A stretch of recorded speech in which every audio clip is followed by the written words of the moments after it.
Oke, pada hands-on sebelumnya kita telah membuat sebuah kelas bernama My1stApp ini. Sekarang kita akan bahas lebih rinci lagi mengenai kelas ya, di mana kelas ini bisa dibilang sebagai sebuah satuan atau unit di dalam pemrograman Java. Di mana jika seorang programmer membangun sebuah aplikasi menggunakan Java, maka sudah pasti dia akan membuat kelas setidaknya satu kelas. Bagaimana yang telah kita praktekkan ini, kita telah membuat satu kelas setidaknya yaitu adalah My1stApp ini. Lalu apa itu definisi dari kelas? Jadi kelas ini merupakan salah satu kunci dari pemrograman berorientasi objek ya. Di mana kelas itu merepresentasikan sebuah konsep akan sesuatu atau boleh dibilang sebagai blueprint dari sesuatu. Sesuatu itu bisa berupa benda, bisa juga berupa sebuah bisnis proses misalnya atau apapun yang ada di sekitar kita. Jika saya boleh ambil contoh yang ada di sekitar saya, misalnya adalah komputer, ada juga keyboard, kemudian printer, kucing, person atau orang, ada juga karyawan dan lain sebagainya. Jadi semua hal itu dapat kita representasikan sebagai sebuah kelas.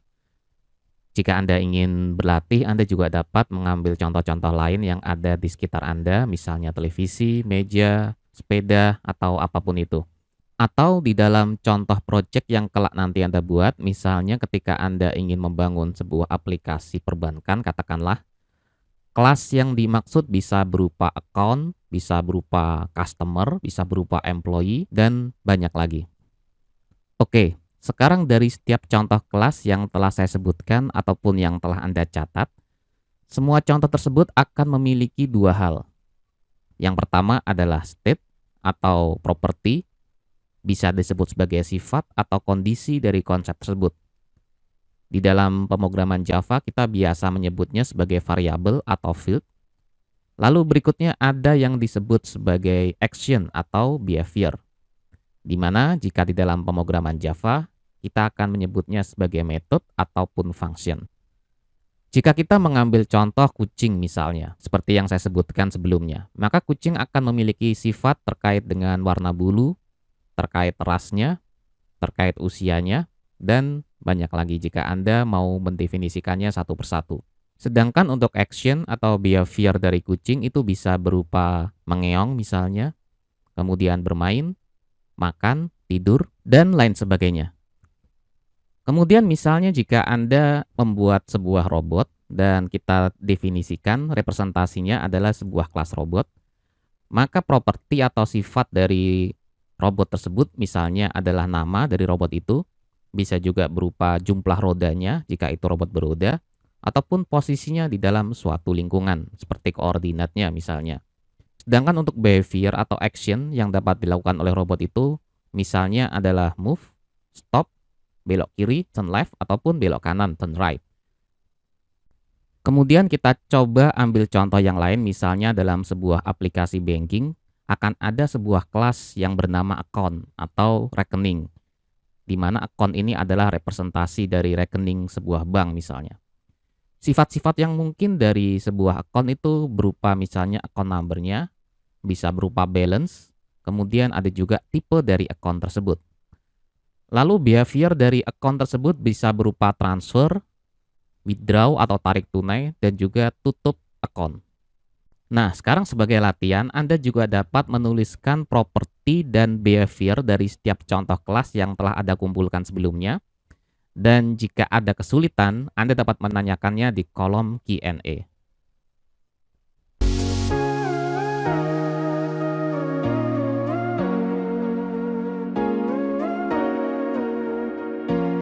Setelah pada pelajaran sebelumnya kita mempelajari konsep tentang kelas, sekarang kita akan belajar bagaimana mengimplementasikan kelas menggunakan bahasa pemrograman Java. Untuk mengimplementasikan kelas di dalam bahasa pemrograman Java ada beberapa hal yang perlu diperhatikan. Yang pertama adalah kelas haruslah disimpan dengan file yang memiliki nama file yang sama dengan identifier dari kelas tersebut. Tentu dengan nama file tersebut diikuti dengan extension.java. Berikutnya, untuk mendeklarasikan kelas, Anda harus menggunakan keyword class yang sebelumnya diawali dengan access modifier. Jika sekarang Anda belum mengerti tentang access modifier ini, jangan khawatir. Nanti akan kita bahas mengenai access modifier ini pada pelajaran selanjutnya. Berikutnya setelah menggunakan keyword class, Anda harus mendefinisikan atau mendeklarasikan identifiernya. Di mana dalam menentukan kelas identifier ini, Anda harus memperhatikan beberapa hal yang terkait dengan konvensi penamaan dari identifier yang pernah kita bahas pada sesi pelajaran yang lalu. Di mana kelas identifier haruslah merepresentasikan satu atau lebih kata benda. Selanjutnya, kelas identifier ditulis dengan format camel case, di mana huruf pertama dari identifier kelas tersebut haruslah diawali dengan huruf kapital atau uppercase.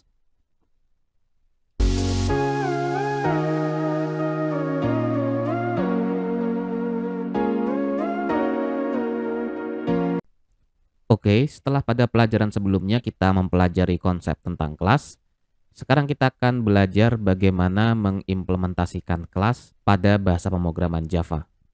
Sekarang saya akan coba membuat sebuah kelas di dalam Java. Jika Anda ingat pada pelajaran sebelumnya tentang Hello World, di sini saya akan buat dulu sebuah file. Katakanlah saya ingin membuat kelas dengan nama Circle Java, yang merupakan representasi dari konsep lingkaran. Jadi di sini saya akan beri nama circle yang berarti lingkaran, ingat dengan C besar ya. Karena di sini kita menggunakan camel case, nama kelas, kemudian diakhiri dengan ekstensinya adalah .java. Kemudian enter. Oke. Selanjutnya di sini untuk mendeklarasikan kelas, Anda perlu menggunakan yang pertama adalah access modifier, kemudian diikuti oleh keyword class, dan selanjutnya baru nama kelasnya. Yang nama kelasnya ini sama dengan nama filenya, yaitu circle. Kemudian berikutnya, pada kelas circle ini akan saya beri sebuah properties. Misalnya di sini properties dari circle atau lingkaran katakanlah adalah radius. Jadi di sini saya akan deklarasikan terlebih dahulu, access modifiernya adalah private. Kemudian diikuti dengan tipe datanya. Tipe datanya adalah double misalnya. Dan diikuti oleh identifiernya, yaitu adalah radius. Jadi seperti ini. Kemudian saya save. Oke, sekarang unsur selanjutnya yang ada di dalam kelas yaitu adalah behavior atau di dalam Java disebut sebagai method. Katakanlah di dalam kelas circle ini saya akan membuat sebuah method. Yang pertama misalnya method untuk men-set nilai radiusnya. Jadi di sini saya akan buat dengan access modifiernya misalnya adalah public. Kemudian kita isi return dari metode tersebut. Misalnya return metodenya adalah void karena metode ini diharapkan tidak memberikan return apapun. Jadi saya set void. Baru kemudian dilanjutkan dengan nama dari metodenya. Dalam hal ini adalah set radius. Baru kemudian diikuti oleh argumennya. Argumennya adalah double radius. Baru kemudian kita masuk ke body metodenya. Body metodenya di sini saya akan kosongkan terlebih dahulu dan nanti akan kita lanjutkan. Jadi di sini kita telah berhasil membuat satu metode dan satu properti. Sekarang saya akan buat lagi satu metode pada kelas circle ini yang nantinya berfungsi untuk mendapatkan data radius yang ada pada properti di sini. Oke. Jadi di sini saya akan ambil dengan menggunakan access modifiernya public dan returnnya. Return value-nya adalah misalnya adalah double. Kenapa double? Karena di sini saya ingin nantinya mereturnkan atau mengembalikan nilai radius yang ada pada properti yang ada di circle ini. Jadi saya memilih untuk returnnya adalah double. Lalu untuk nama metodenya kita kasih nama get radius. Oke, lalu kemudian argumennya kita kosongkan. Baru kemudian masuk ke body metodenya. Lalu body metodenya kita isi dengan return. Apa yang ingin kita return yaitu value pada radiusnya. Di sini kita perlu menggunakan sebuah keyword baru yaitu this. Di mana this ini akan merujuk kepada kelas ini yaitu kelas circle. Jadi this.radius. Kemudian titik koma. Oke, seperti ini. Sekarang saya akan lanjutkan untuk mengisi metode set radius di sini. Jadi misalnya di sini saya akan isi dengan this.radius yang merujuk kepada radius yang merupakan properti yang ada pada circle. Kemudian di-assign dengan value yang ada pada argumen. This radius sama dengan radius. Jadi jangan rancu ya antara radius yang ada pada properti circle dengan radius yang ada pada argumen. Jadi untuk itulah kegunaan dari keyword this. Yang dimana keyword this ini untuk menegaskan bahwa radius di sini adalah milik dari kelas circle. Sedangkan radius yang ada di sebelah kanan ini adalah milik dari argumen yang ada pada metode setRadius.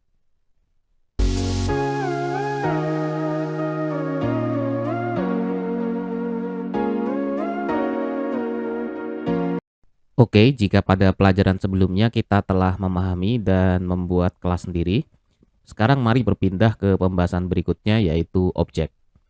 Jadi apa itu objek? Objek tidak lain adalah sebuah realisasi dari kelas. Jika sebelumnya saya pernah membahas bahwa kelas itu adalah blueprint alias cetak biru atau konsep dari sesuatu hal, nah, objek ini bisa dibilang merupakan hasil dari cetakan atau contoh dari konsep tersebut. Jika kita menganalogikan kelas sebagai sebuah cetakan kuenya, maka objek ini adalah hasil produksi kue yang berhasil dicetak oleh kelas tersebut. Di dalam berbagai referensi di internet, Anda juga sering nantinya akan menemui istilah instance, di mana instance itu sendiri juga merujuk kepada objek yang sedang kita bahas. Instance jika kita terjemahkan secara literer di dalam bahasa Inggris, instance itu sama dengan example of atau contoh dari konsep kelas tersebut. Jadi jangan bingung ya, jika kita menemui suatu pembahasan di internet, maka kadang akan digunakan istilah instance, kadang akan digunakan istilah objek. Oke, karena tadi saya telah menyebutkan ya bahwa objek itu adalah hasil cetakan dari kelas, maka tentu tiap objek itu dapat memiliki value yang berbeda-beda satu sama lain terkait atribut yang telah ditentukan oleh kelas tersebut. Misalnya dalam kasus kelas kucing atau kelas cat yang telah kita bahas pada pelajaran sebelumnya, maka objek dari kelas cat itu adalah misalnya kucing milik si A atau kucing milik si Budi, ada juga kucing milik tetangga, ada juga kucing milik kita. Dan masing-masing kucing tersebut meskipun sama-sama kucing, tapi mereka kucing yang berbeda. Jadi kucing A, kucing B, dan kucing C itu memiliki karakteristik yang berbeda, bisa dari usianya, berat badannya, atau bisa jadi dari rasnya itu juga pasti berbeda-beda. Begitu pula pada kelas circle yang telah kita buat pada pelajaran sebelumnya. Tentu dengan menggunakan kelas circle, kita dapat membuat sebuah objek circle dengan radius yang bermacam-macam. Misalnya ada kasus di mana kita dapat membuat circle dengan radius 1 cm. Atau kita bisa membuat sebuah lingkaran dengan radius 100 cm dan seterusnya.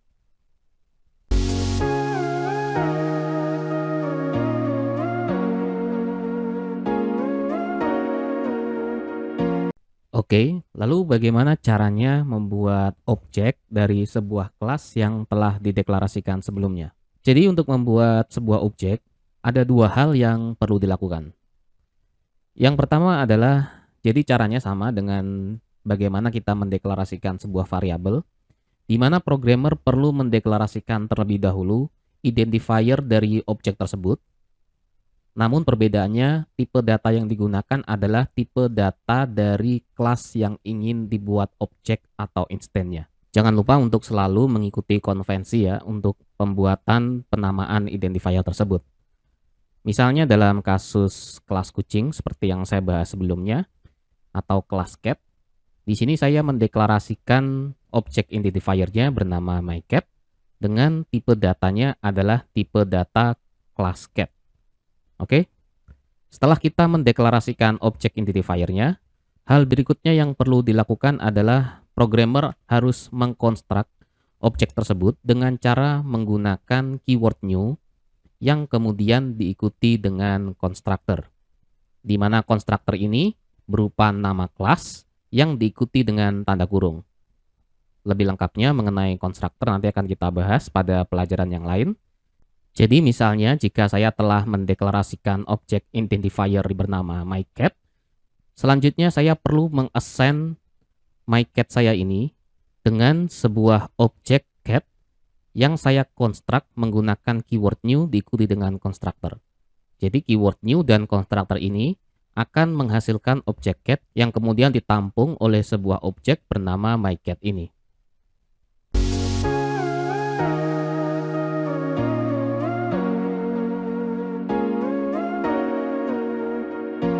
Agar Anda lebih memiliki gambaran tentang apa yang kita bahas, sekarang kita akan lanjutkan untuk membuat objek dari kelas circle yang sebelumnya kita kerjakan pada pelajaran sebelumnya. Misalnya di sini saya akan buat terlebih dahulu kelas utamanya, yaitu kelas mainup. Misalnya saya buat dulu sebuah file bernama mainup.java. Kemudian saya buat metode utamanya, yaitu main seperti ini. Selanjutnya saya akan coba buat sebuah objek dari kelas circle. Caranya saya akan deklarasikan terlebih dahulu objek identifiernya, misalnya adalah circle dengan C kecil. Di sini tipe datanya adalah circle dengan C besar. Ini adalah kelas circle. Agar lebih memudahkan, misalnya di sini identifiernya saya ubah sedikit, yaitu circle 1. Di mana circle 1 ini akan saya assign dengan sebuah objek circle yang saya konstruk menggunakan keyword new diikuti dengan konstruktornya circle seperti ini. Jadi kita telah membuat sebuah objek circle dengan nama circle 1. Berikutnya katakanlah saya ingin mengatur objek circle 1 ini agar memiliki radius dengan value 10 cm. Untuk keperluan tersebut nantinya saya perlu menggunakan metode setRadius yang telah kita definisikan di sini, yaitu adalah setRadius. Maka saya tinggal gunakan saja dengan memanggil objek circle 1, kemudian diikuti dengan tanda titik atau dot, baru kemudian kita panggil metode yang ingin kita akses. Misalnya saya ingin mengakses metode setRadius di sini, maka tinggal kita panggil setRadius diikuti dengan argumennya. Argumennya misalnya kita ingin set 10 cm, jadi kita set 10 seperti ini. Maka nantinya jika kita baca pada code circle di sini, dia akan mengset properties radius. Oke, seperti itu caranya. Jadi sekarang kita punya sebuah objek circle dengan namanya circle 1 dengan radius 10 cm. Kemudian misalnya saya ingin mengetahui nilai radius yang telah saya set ini pada objek circle 1, maka katakanlah saya ingin mencetaknya ke dalam layar. Caranya saya akan panggil sebuah statement, yaitu adalah system.out.println. Kemudian di sini saya tuliskan sebuah kalimat string, yaitu circle 1 radius. Baru kemudian saya panggil value-nya dengan cara di sini saya panggil objek circle 1 diikuti dengan sebuah metode, yaitu adalah getRadius, di mana metode getRadius ini telah kita buat ya pada pelajaran sebelumnya. Metode getRadius ini akan mengembalikan nilai properti radius. Jadi di sini harusnya nantinya akan keluar value radiusnya adalah 10, karena kita telah men-set sebelumnya radiusnya adalah 10. Setelah selesai, berikutnya saya akan masuk ke command prompt di sini, di mana di sini saya akan coba compile code saya tadi. Di mana code saya tadi terdiri dari dua kelas ya. Kelas pertama adalah kelas circle dan kelas kedua adalah kelas mainup. Caranya di sini kita tinggal panggil java, kemudian diikuti dengan kelas yang ingin dikompil. Misalnya circle, lalu mainup.java. Lalu kemudian kita enter. Ya, sekarang kita cek lagi. Di sini saya sudah punya file dengan ekstensi kelas yang merupakan hasil compile dari .java ya, dimana ini adalah bytecode-nya. Sekarang untuk menjalankannya, saya tinggal panggil saja perintah java spasi mainup, lalu kemudian enter. Jadi di sini ada typo ya, harusnya adalah radius bukan radius. Jika kita perbaiki di sini, circle 1 radius. Oke, kita save dan saya akan coba compile ulang lagi. Kita akan bersihkan dengan menggunakan CLS. Lalu kita coba compile ulang.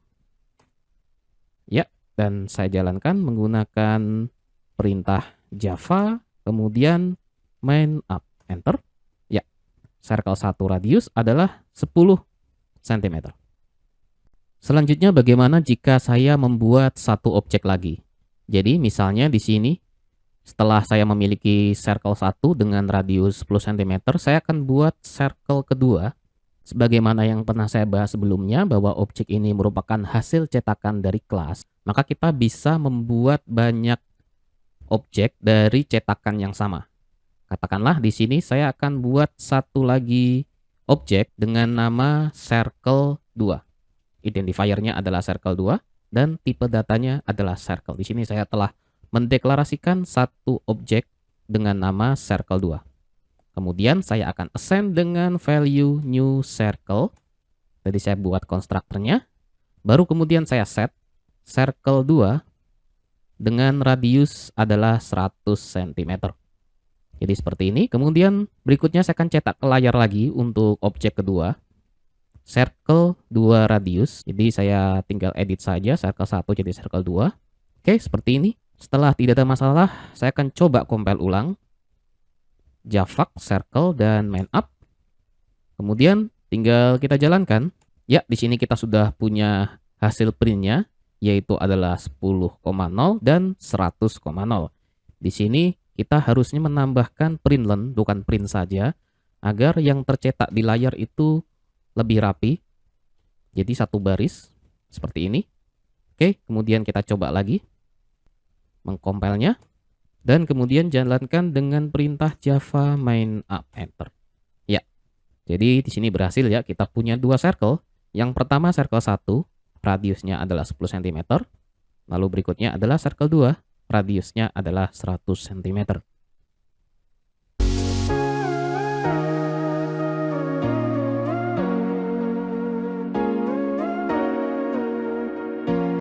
Pada pelajaran sebelumnya saat membuat kelas circle, setidaknya kita telah membuat dua metode dalam kelas tersebut. Yang pertama adalah metode setRadius yang berfungsi untuk mengeset atau mengatur properti radius yang ada pada kelas circle. Dan berikutnya adalah metode getRadius yang berfungsi untuk mengembalikan nilai radius yang ada pada kelas circle. Dalam pelajaran kali ini kita akan gali lebih mendalam mengenai apa itu metode. Jadi apa itu metode? Metode ini bisa dibilang sebagai behavior dari sebuah objek atau action yang dapat dilakukan terkait dengan objek atau kelas yang telah dideklarasikan. Setiap metode secara opsional dapat memiliki sebuah masukan dari metode yang memanggilnya dan juga dapat memiliki sebuah return atau dapat mengeluarkan output untuk metode yang memanggilnya. Untuk mendeklarasikan sebuah metode, di sini kita ada struktur sintaks yang perlu Anda perhatikan, di mana sintaks yang mendapatkan tanda kurung siku di sini, ini merupakan sintaks yang sifatnya opsional. Namun sintaks yang mendapatkan tanda kurung sudut atau angle brackets di sini, ini merupakan sintaks yang sifatnya adalah mandatory atau wajib diisi. Oke, kita akan bahas satu persatu dulu. Yang pertama adalah modifier atau access modifier, di mana access modifier ini sifatnya opsional. Salah satu contoh access modifier yang biasa digunakan misalnya adalah private, public, dan seterusnya. Sekarang kita akan lewatkan terlebih dahulu, dan nanti pada pelajaran selanjutnya kita akan kembali untuk membahas access modifier lebih dalam.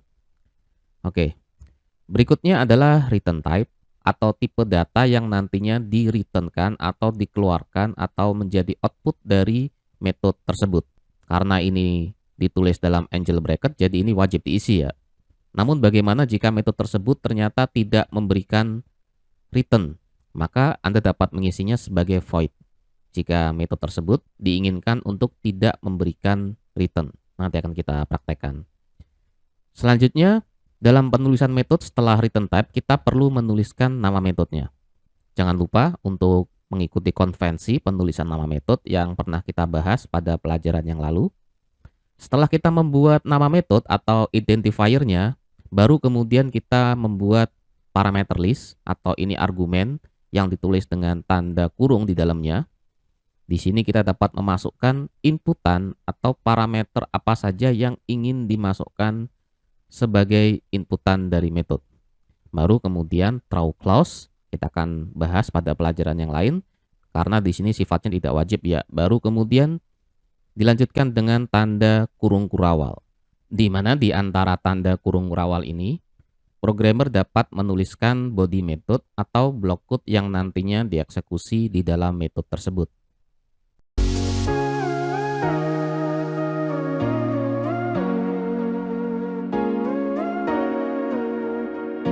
Oke, sekarang kita akan coba praktekkan untuk membuat satu metode sederhana lagi selain metode getRadius dan setRadius yang telah kita buat pada pelajaran sebelumnya, di mana metode yang kita buat ini misalnya bertugas untuk memberikan return berupa nilai luas sebuah lingkaran dari radius yang telah diinputkan melalui metode setRadius ini. Caranya, untuk keperluan tersebut, pertama, kita perlu membuat metodenya terlebih dahulu. Yang pertama adalah access modifier. Seperti yang kita pernah bahas sebelumnya, access modifiernya kita set public terlebih dahulu. Kemudian return type-nya, karena radius di sini menggunakan tipe data double, maka tentu luasnya juga menggunakan tipe data yang sama, yaitu double. Kemudian baru kita buat identifier dari metodenya. Misalnya adalah get area. Perhatikan di sini saya menggunakan format penulisan camel case, di mana G depan ini menggunakan G kecil, sedangkan A pada area di sini saya menggunakan huruf besar. Selanjutnya baru diikuti dengan argumennya. Pada konteks ini saya tidak menggunakan inputan apapun atau tidak menggunakan argumen apapun karena masukan radiusnya di sini saya hanya menggunakan radius yang ada pada kelas circle di sini. Jadi saya tidak memerlukan inputan apapun. Baru kemudian diikuti dengan body methodnya, di mana pada body methodnya di sini saya perlu mengkalkulasi perhitungan luas dari lingkaran. Jika Anda ingat pada pelajaran di sekolah dasar dulu, untuk menghitung luas lingkaran, rumus yang digunakan adalah pi r kuadrat. Agar Anda setidaknya memahami bagaimana kita membuat sebuah metode, misalnya adalah di sini saya akan buat 3,14 kemudian dikali radius dis.radius dikali dis.radius. Jadi ini versi yang paling sederhana dulu ya. Mungkin memang tidak terlalu akurat karena di sini hanya 2 digit di belakang koma atau 3,14. Oke, seperti ini aja. Kemudian kita save. Setelah selesai baru kita akan coba gunakan metode getArea ini untuk diconsume atau dipanggil pada kelas mainUp di sini. Misalnya di sini saya akan tambahkan kalimatnya circle 1 radius sekian-sekian. Saya tambahkan dengan satu string lagi. Width area seperti ini misalnya, kemudian titik 2, lalu plus, baru kita hitung untuk areanya. Circle 1 dot get area. Oke. Lalu selanjutnya di sini untuk circle 2 saya akan tambahkan hal yang sama. Oke, seperti ini. Di sini kita akan perbaiki sedikit. Circle 1 saya ganti dengan circle 2. Oke. Setelah selesai saya akan coba compile program ini yang telah saya buat. Di sini tinggal saya ketikkan java spasi mainup.java spasi circle.java. Oke. Kemudian enter. Setelah selesai tinggal kita jalankan java mainup. Ya, berhasil. Di sini didapatkan untuk radius 10 cm. Areanya atau luasnya adalah 314. Kemudian jika radiusnya ini adalah 100 cm, maka areanya adalah 31.400. Tidak terlalu akurat memang, namun setidaknya di sini kita dapat gambaran bagaimana cara menggunakan metode di dalam kelas.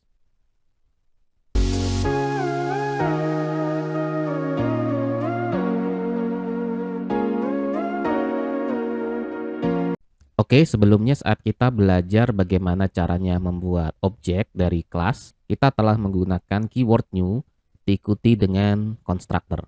Sekarang dalam pelajaran kali ini kita akan lebih dalam mengulas mengenai constructor dan apa tujuan dari constructor. Jadi apa itu constructor? Constructor adalah sebuah kumpulan blok code seperti halnya metode yang digunakan untuk menginisialisasi sebuah objek dari kelas begitu seketika objek tersebut dibuat. Konstruktor ini bisa dibilang sebagai special method ya, meskipun berbeda dengan method karena strukturnya yang mirip. Namun meskipun begitu sebenarnya konstruktor dan metode itu adalah dua hal yang berbeda. Salah satu yang membedakan antara konstruktor dan metode adalah bahwa konstruktor tidak memiliki return value, sedangkan metode memiliki return value. Dan seperti yang saya sebutkan sebelumnya bahwa konstruktor ini menentukan apa yang terjadi ketika sebuah objek itu dibuat. Karena itulah semua kelas yang dibuat tuh haruslah memiliki setidaknya satu konstruktor. Dan sebagian besar kelas yang digunakan oleh programmer termasuk Java API itu secara eksplisit biasanya memiliki konstruktor.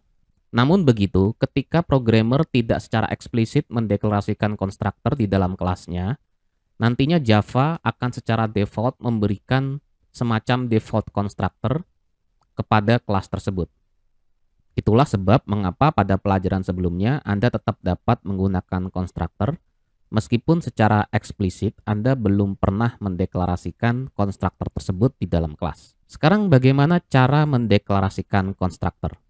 Sebagaimana yang Anda lihat, di sini kita memiliki skema dari struktur bagaimana sebuah konstruktor dideklarasikan secara eksplisit. Bagian pertama adalah access modifier. Kita akan bahas mengenai access modifier pada pelajaran yang lain. Namun ini sifatnya opsional ya, untuk access modifier bisa ditulis public, private, ataupun yang lain. Selanjutnya setelah modifier, di sini Anda dapat memberikan constructor name, yang dimana constructor name ini adalah sama dengan nama kelasnya. Baru selanjutnya diikuti dengan tanda kurung yang dimana di dalam tanda kurung ini terdapat argumen dari konstruktor tersebut. Jadi aturannya mirip seperti kita membuat metode ya. Baru selanjutnya diikuti dengan throw clause yang di sini ini sifatnya opsional. Dan yang terakhir adalah body dari konstruktor tersebut yang diapit dengan tanda kurung kurawal.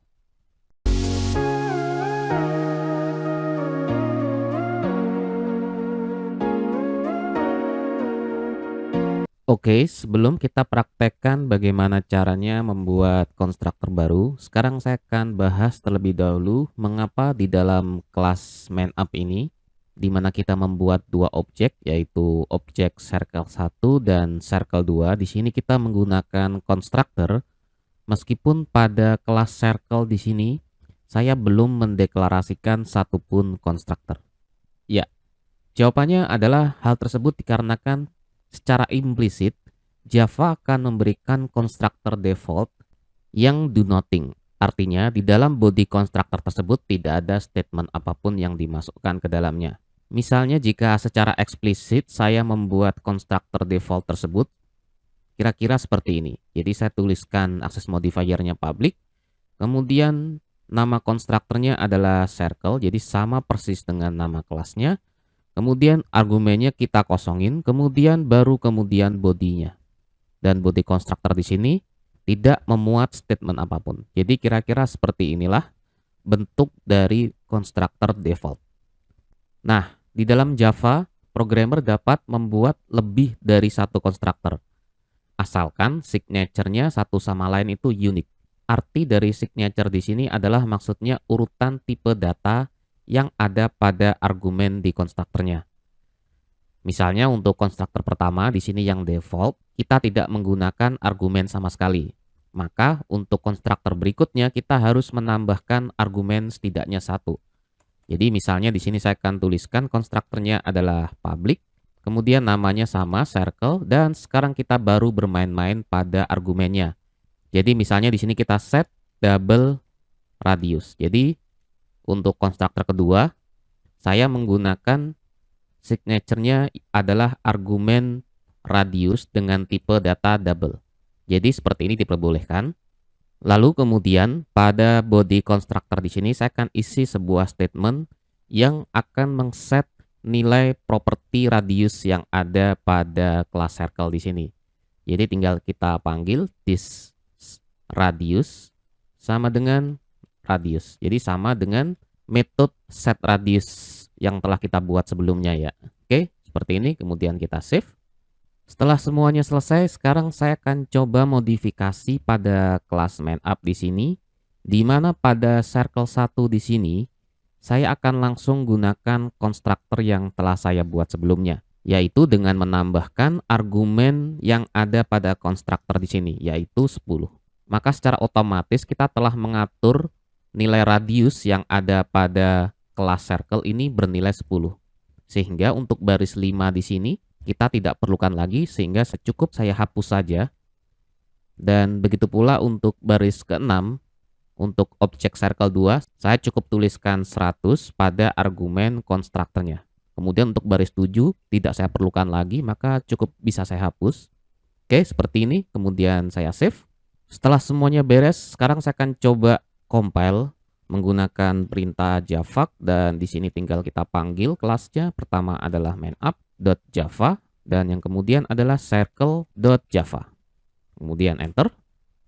Setelah tidak ada masalah, kemudian tinggal kita panggil java spasi mainup lalu enter. Ya, hasilnya sama. Circle 1 dengan radius 10, maka areanya adalah 314. Begitu pula circle 2 dengan radius 100, maka luasnya adalah 31.400.